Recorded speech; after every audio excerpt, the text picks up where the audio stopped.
The following is a presentation of William Patterson University Television, WPTV.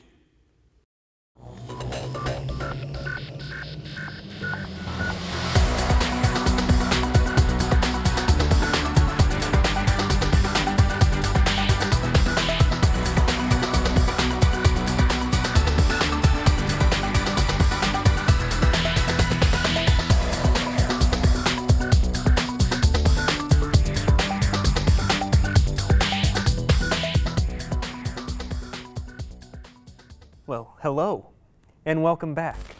If you're still watching these at this point, you're probably more intelligent than I probably gave you credit for. Now, considering it's May the 4th, also known as the Nerds version of the Super Bowl, I'll be reviewing not one, but 3 films. That's right. Today, I will be reviewing the entire original Star Wars trilogy. Now, you might be thinking, oh, Eric, you haven't seen the original Star Wars trilogy prior? Well, let me tell you something. I hate George Lucas. All right? This guy single-handedly destroyed cinema.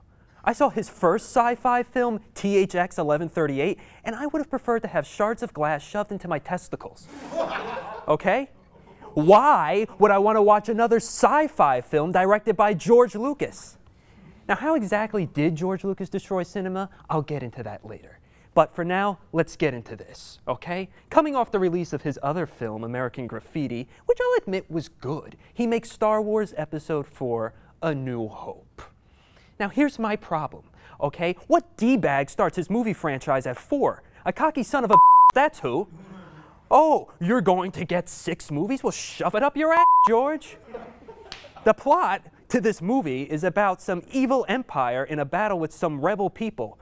There's a princess, okay? Indiana Jones is in it. Robin Williams. Some 12-year-old boy in a 22-year-old's body. And a drunk Alec Guinness. I mean, the guy's last name is Guinness. It seems appropriate. He'd be drunk, okay? Now, the princess sends a message in the movie to Obi-Wan Kenobi. And Luke Skywalker ends up finding it inside a robot that looks like a trash can. Then they find Han Solo, who flies them to this giant death planet thing where they rescue the princess. Then they fly back later and blow the thing up.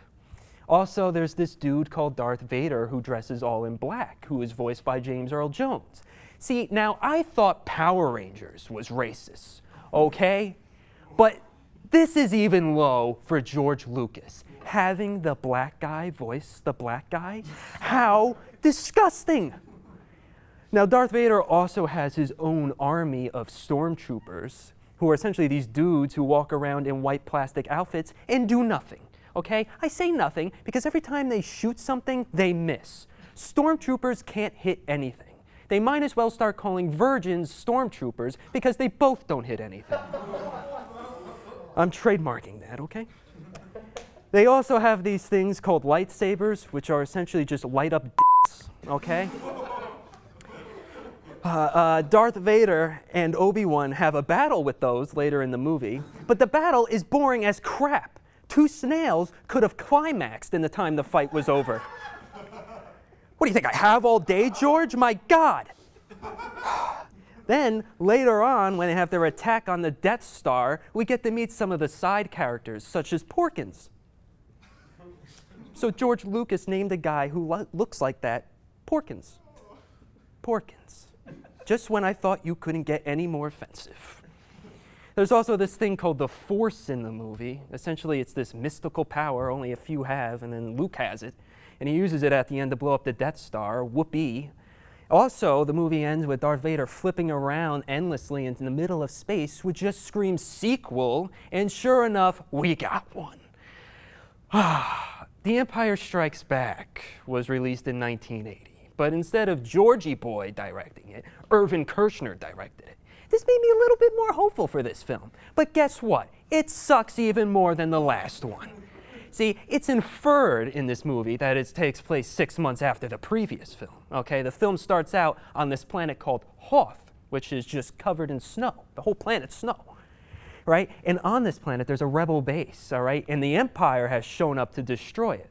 The reason the rebel base is there, okay, is because apparently it's the only habitable planet.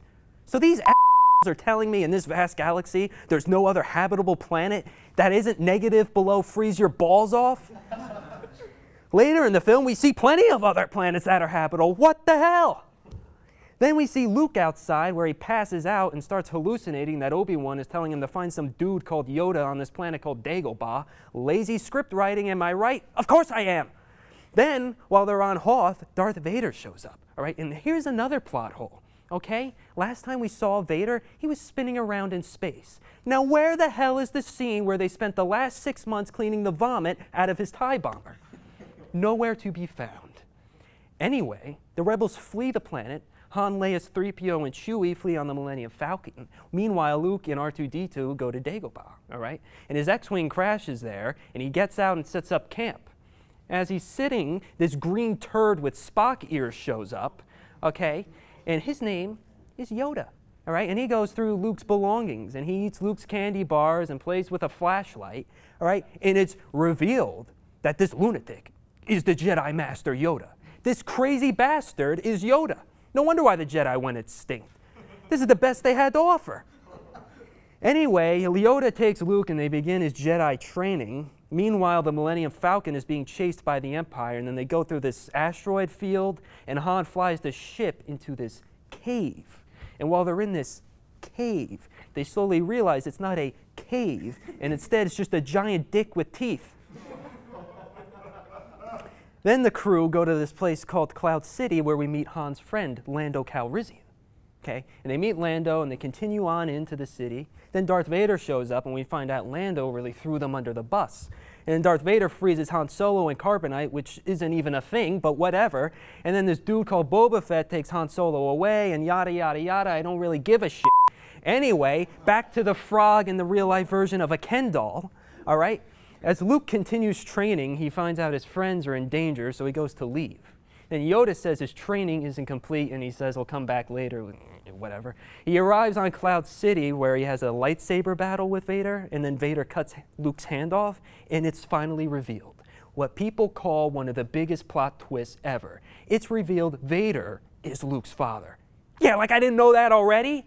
Please, if you wanted to do it in a climactic way, you should have done it like an episode of Maury. Vader, you are the father. Then later on, Luke escapes and is rescued by Leia, and the movie just ends. There is no ending. The last shot is them just looking out the window. What the shit? This brings me to my next problem. This movie is not focused at all. Jumps around at random moments, taking me out of the film from one interesting thing to something boring. The movie is so unfocused, they didn't even know how to end it, so they just didn't. You have to wait for the next film, which brings us to the final film, Return of the Jedi. See, I would go into detail about this film, but if I do, I'll be the first person to kill themselves on camera here, okay? See, this film doesn't even deserve my time or yours, okay? Here's a spoiler. They rebuild the Death Star and blow it up. We see the Emperor, Vader kills him, then Vader dies, then Luke and him have some closure, and Luke and Leia, we find out, are brother and sister, which makes that kiss in A New Hope really gross, and then the kiss in Empire Strikes Back even grosser, and now I want to puke. See, this film was released in 1983, okay, and was directed by Richard Marquand. However, little fun fact here, several people have stated that George Lucas really ghost-directed this film, which brings us to how George Lucas destroyed cinema. You see, by this point, George Lucas wasn't in charge of a film or in charge of a film franchise, but instead was in charge of a film corporation.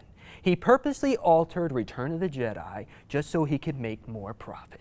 He was more concerned about the money and not the art. Hence why Leia has like 50 different wardrobe changes randomly. That's 50 different action figures. Let's have a planet full of freaking teddy bears. Okay, let me just slit my wrists while I'm at it.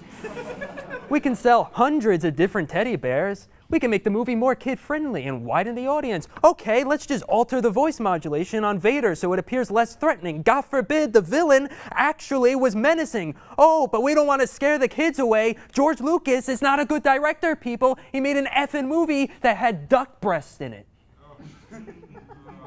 That image will haunt my dreams forever.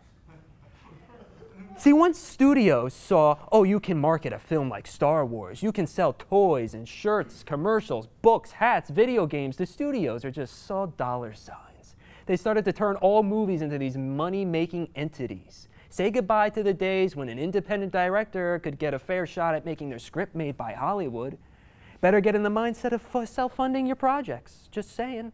See, George Lucas, this piece of shit, went to court to fight against companies coloring old black and white films because doing that destroys the original film and what the director was going for. However, in 1997, George released the special edition versions of the films with new effects and additional footage. He did it again in 2011 and 2004. He re-released the same freaking movies over and over again, people, just to make a profit. What happened to not altering someone else's vision? I mean, sure, he directed the first film of the trilogy, which means he's altering 2 other people's work. 2 other films he altered that weren't his. Now, I watched these special edition versions of the films because I'll admit, sometimes a new cut of a film helps it, like the assembly cut of Alien 3 or the director's cut of Donnie Darko. But in Star Wars' case, absolutely not. Holy crap! Just when you thought these films couldn't suck anymore. Now, George has gone on record as saying the special editions are the versions of the films he's always imagined. Really? Your dream vision had an uncomfortable dance number in Return of the Jedi? What was your original vision? To make the scene so bad it would increase the suicide rate in the world? Then randomly at the end of Return of the Jedi, instead of Sebastian Shaw showing up, some long-haired dude shows up. Who the f*** is this guy? Who is he? Give me an answer! Now, I've had some friends tell me Hayden Christensen plays Anakin in the prequels. Now, I haven't seen the prequels, okay? But I have to assume they have to be better than these films, okay? I mean, they would just have to be. How could they be any worse? All I know is I never want to see these movies again. I don't get the love and admiration these pieces of trash get, okay?